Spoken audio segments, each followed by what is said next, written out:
So usapang pulsar ng stator. Gaano nga ba katagal bago magpalit ng pulsar? Depende ho sa ano.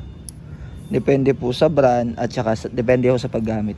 Mas tumatagal ang pulsar, ang stator kung wala ka masyadong mga extra, alam niyo na yun, mga extra accessories, extra mga wiring na posibleng magkukos ng grounded.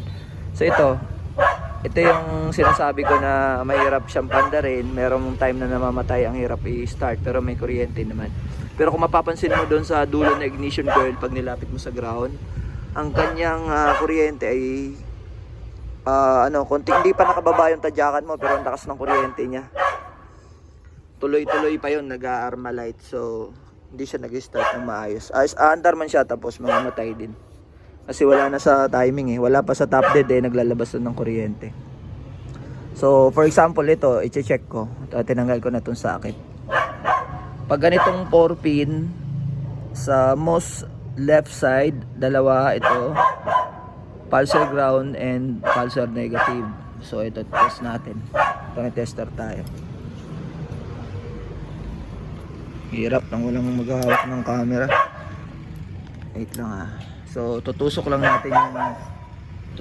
natin yung dalawang pin ng ating tester dito sa part na to. Papakita ko.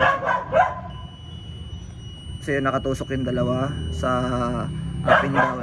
Ayun ang taas ng reading Tapos tumutunog, so grounded na siya at ang haba na ang taas, ang laki na ng reading niya. Dapat nasa 120 to 300 ganun. Huwag lalampas ng 300. So ito yung bago, check natin yung bago. Hirap. Wait lang Hirap na, walang tagahawak.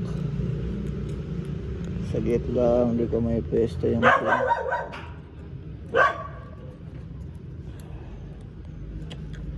Hirap naman ito. Ang hirap niya. Ayan. So nadikit ko na yung dalawang, yung blue positive ng pulsar, yung green negative. So apat na wire lang ito na pang Rusi. So ayun yung reading 151 lang, yun yung standard. Okay yan. Yung doon, yung sinasabi kong mahirap i-start, grabe yung niya, grabe yung taas ng reading niya, 900 plus. So wala na talaga yan, pasira na yan.